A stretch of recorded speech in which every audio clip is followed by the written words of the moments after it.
Hi, friends. Pastor Bill Walden here with Build Up the Church. God bless you. Hope you're doing super good. This is a devotional word for May 18th, 2024, and this is out of the Gospel of John, chapter 8. I'm going to read through the story and just make some comments. It's a tremendous story about the holiness of Jesus, the grace and mercy of Jesus towards those who have been trapped in sin. And it's also a real study on Jesus asking us to examine our own hearts before we condemn other people. Let me read the story. I'll make a few comments along the way. Now, early in the morning, this is John chapter 8, verse 2. Early in the morning, he came again to the temple, and all the people came to him, and he sat down and taught them. The people came early in the morning to listen to a Jesus Bible study. His words were amazing, unlike any they'd ever heard before, and they were eager to get up early in the morning, and they weren't late for church. They were early for church, which is an amazing thing. Verse 3, then the scribes and Pharisees brought to him a woman caught in adultery, and when they had set her in the midst, they said to him, Teacher, this woman was caught in adultery in the very act. Now this is a strange thing. These religious leaders, scribes and Pharisees, brought a woman caught in the act of adultery. How does that happen? I mean, forgive my approach to it, but you almost have to be like a peeping Tom invading somebody's private life to catch them in the act of adultery. Some people think that it was a setup, that they found a woman who was prone towards sexual immorality and set her up with a man and then walked in on them. And it's just a terrible scenario to imagine. How does that even happen? But they said this woman was caught in the very act of adultery. They bring the woman to Jesus. They don't bring the man to Jesus. Their intention is not to bring justice to the woman, but to try to trap Jesus into either condemning her, which makes him look like a very unloving, unforgiving Messiah, or excusing her, which makes him look like a very liberal, sin-condoning Messiah. So it's a very strange setup, but John just tells us the story. He said, verse 4, Teacher, this woman was caught in adultery the very act. Now Moses in the law commanded us that such should be stoned. What do you say?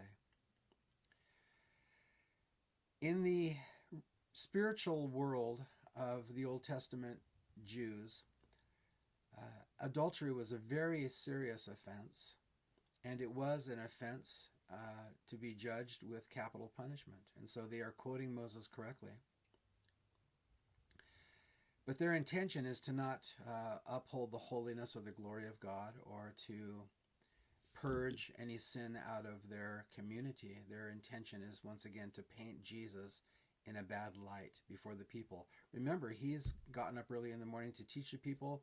He has a crowd around him. They love him. These religious leaders are against Jesus. They want to shame him. They want to embarrass him. They want to discredit him. So verse 5, Moses in the law commanded us that such should be stoned. What do you say? Verse 6, this they said, testing him, that they might have something of which to accuse him. Insincere hearts, impure motives. They weren't interested in righteousness. They were interested in condemnation. But Jesus stooped down and wrote on the ground with his finger as though he did not hear. He momentarily just seems to ignore them. The content of what Jesus was writing has been highly debated. We are not told. My take on it is to not conjecture too much. I've had different ideas over the years, but just to let the story unfold as it is. So I'll continue. So when they continued asking him, so Jesus just wouldn't answer them. They keep pestering him. What do you think? Should we kill her or not? Should we kill her or not? I mean, this is early in the morning too, so you know this whole thing was planned. It was a setup. They continued asking him. He raised himself up and said to them, He who is without sin among you, let him throw a stone at her first. And again he stooped down and wrote on the ground. In order for somebody to carry out capital punishment, or a spiritual community to carry out capital punishment, the witnesses of the offense had to be the first ones to throw the stone. In other words, you couldn't just casually condemn somebody of a capital crime and walk away and let somebody else do the dirty work. let somebody else carry out the execution. You had to be fully involved in it, which hopefully would stop a lot of people. It's easy to accuse. It's a lot harder to bring forth the judgment. And so Jesus is, now he's continuing to follow with the law. So he has said, okay, execute her. But first examine your own hearts. If you're without sin, throw the first stone. You guys are the witnesses. I didn't see it. Nobody else here saw it. You guys are the ones that saw it, so you're the ones that have to carry out the execution. By the way, this was against Roman law, so that's another way that they sought to discredit Jesus and put him in a bad light with the Roman government. Rome restricted Israel from carrying out capital punishment, and if Jesus went against that, it's another mark against him. Verse 8, he again stooped down and wrote on the ground. Then those who heard it, being convicted by their conscience, went out one by one, beginning with the oldest even to the last. And Jesus was left alone with the woman standing in the midst. They just disappeared. This is the best thing that can happen to a person between them and God in regards to having a wrong heart. Jesus didn't try to correct them. He just said, look into your own heart. And God wants us to look into our own hearts. It's a lot easier to point a finger at other people and condemn them without looking into our own hearts. And Jesus just said, fine, if you want to follow the law, follow the law. But have you applied the law to your own heart? They just went out one by one. It is conjectured. Okay, I'll give in.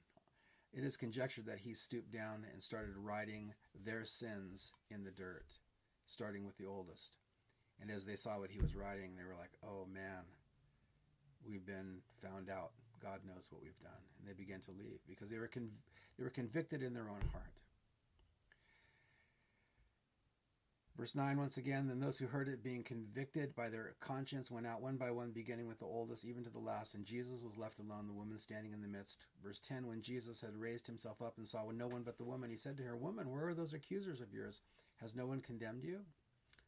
Isn't there anybody left that condemns you? She said, verse 11, no one, Lord. And Jesus said to her, neither do I condemn you. He couldn't condemn her technically by the law because he didn't witness the violation. Jesus wasn't excusing her sin, but he couldn't carry out the law of Moses because he wasn't an eyewitness, so he couldn't do it. But Jesus did say, he said two things. I don't condemn you, but stop sinning. I don't have to have been there to know what you've been doing because Jesus had knowledge. And so he, by the law, does not condemn her, but with his supernatural knowledge tells her, listen, stop this behavior. Verse 12, then Jesus spoke to them again, saying, I am the light of the world. He who follows me shall not walk in darkness, but have the light of life.